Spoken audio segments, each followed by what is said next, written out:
ጋይስ ይህ ቪዲዮ አንዴ እንድታዩልኝ ይፈልጋለሁ። እንቆሎ ነው የሚባለው? አዶናይ ቆሎ። ለምን አዶናይ ቆሎ ነሽ? አዶናይ ብዙ ምክንያት አለኝ አዶናይ ያልኩበት ምክንያት። እሺ ለኔ ከህይወቴ ያሉ ቢያንስ ብድግ እንድል ያደረገኝ እሱ። አረባክሽ በእውነት እንዴት በአነጋገሩ ተሰበሽ ነው ወይስ? ጎዳና ሰው ነኝና ጎዳና ወዲህ ተኝቼ አውቃለሁ 3 ቀን። እሺ አዲስ አበባ ስመጣ እንደውም ካስታወሳችሁ ብዙ ሰው ያስታውሳን ቦሌ ላይ ልጆች የገደለችበት ዓመት 2019 እና እዛ አካባቢ ያለ ተያዥ አላስገባም ብለው እኔ ደግሞ አዲስ አበባ መጥቼ ነበር። ይዛንሳል ከየት ሀገር ነው የመጣሽው? ከጎንደር። እሺ ከዛ እንትን አለ ያለ አይደለ ጎዳና ላይ ወደኩኝ። ደላለው ብዙ ነገር አለኝ። እኔ አብሬ አንተኛም ስለው ጣለኝ ጎዳና ላይ ሽሮ ሜዳ ሾላ ላይ ያደላላ። ከዛው ሶርቅ ሰው የለኝም ምናምን ማተኛበት የለኝም ብር የለኝም። እሺ እናቴ ላኪልኝ እንዳለች ቆሎሽ ጣራም ተደራደረ ነገር ቤት ችግሬን በችግሬ ዋጣራኩትና ቁጭ አልኩ። ከዛ አንድ ቀን በረንዳቱን ተኝቼ ሁለተኛ ቀን ከጣገብ ያለው ሰውዬ ቲክቶክ ያያል። እሺ ቲክቶክ ሲያይ አንቺ ልጅ ብርቱ እኮ ነሽ አለኝ።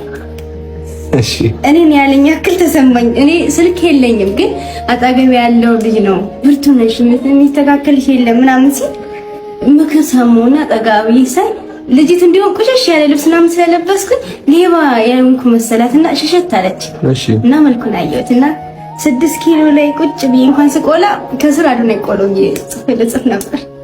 መጀመሪያ መንገድ ላይ የጀመርሽው?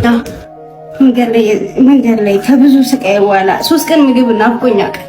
እንቺ በአፈር ብዬ የምባለው እንኳን እሱ ራሱ ናፍቆኛል።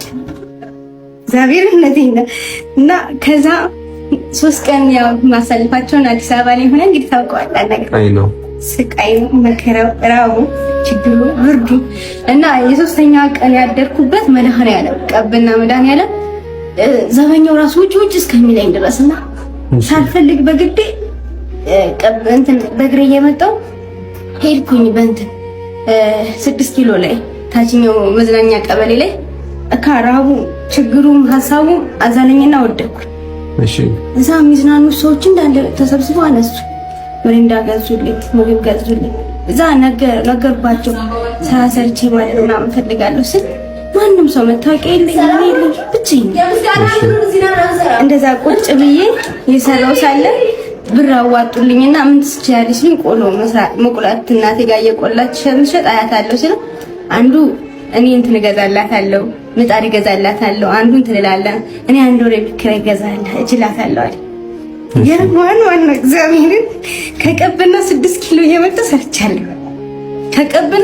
ከቀብና ሳይሆን ከእንትን ይሄ 44 መጀለም እንጦጦ ማለት እሺ 44 ወደ ጣፍ እሺ አባ ኪሮስ ቤተክርስቲያን ወጣገብ ነበር። በ800 ባለ ወለል ተኝቼ እቃ የተገዛልኝ ያን ባናቴ አንዱን ባናቴ ባንዱን በዚህ አንዱን ደግሞ በዚህ እንትኑ ከሳሉን ሽንኩርቱን ምናምን በዚህ ተሸክሜ እመጣ ነበር።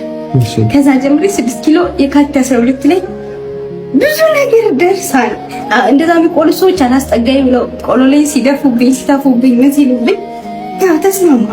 እንደዛ አሁን ወጣ ወረዳ አልፌ ከስራ አዶናይ ቆሎ ይጽፍ ነበር እና ዛሬም ወደዋል ባገኘኝም ወደዋል። እሺ ቆሎ አሳይና እንደዚህ እስቲ አርማውን አሳይ። አዶናይ ቆሎ 44 ባይገርማችሁ ከ3 ዓመት በፊት የኔ ቆንጆ የሚል ኮንተንት ነበረኝ which is ቪዲዮዎቼ ሃይ የኔ ቆንጆ እንዴት ነሽ የኔ ቆንጆ እያልኩኝ ቪዲዮ ሰራ ነበርና ያ ቪዲዮ አቆሚያው ነበረ። አይ ቲንክ እሷም እኔን ያወቀችኝ በዛ ጊዜ ይመስለኛል። እንደዚህ በርትታ በኔ ስም አዶናይ 444 ቆሎ ብላ አሽጋ እንደዚህ ስራዋን ስታስተዋውቅ እኔ በጣም ውስጤ በጣም ትልቅ ኩራት ነው የሚሰማኝ። ለዚች ልጅ ብርታት ስለሆንኩኝም በጣም ትልቅ ደስታ ተሰምቶኛል። ጠዋት ነው ያየሁት ቪዲዮ አልቅሻለሁ፣ አልዋሻችሁም።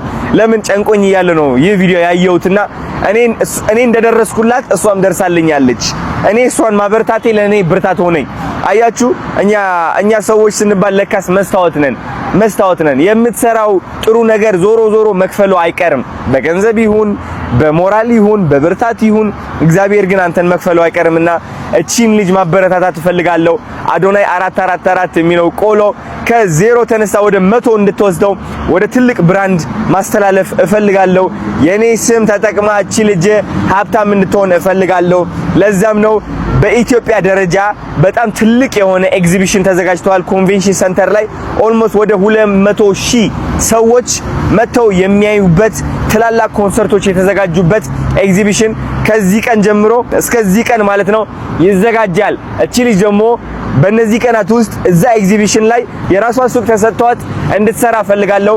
አዶናይ 444 ቆሎ የሚለው በደንብ ዩኒፎርም ተሰርቶላት ፎቶሹት ተደርጎላት ትልቅ ቢዝነስ እንዲሆንላት ፈልጋለሁ።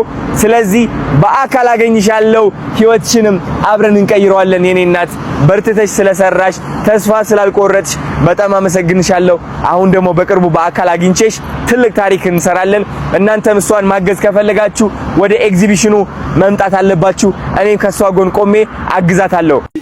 እኔ ዛሬ ማለት ነው የሆነ ውስጤን ደስ እያለው ነውና አንዳንዴ ምን አስባለሁ መሰላችሁ? እግዚአብሔር ማለት ነው መልካም ነው፣ በጣም ደግ አባት ነው። በቃ አይደለም እኔ እንጃ አንዳንዴ ምንም ትእዛዝ ሳይኖረኝ 50 ፍሬ ማለት በግማሽ አስሉተኝ 50 ምን ያህል ኪሎ እንደሆነ በግማሽ አስሉትና እግዚአብሔር በጣም መልካም ነው።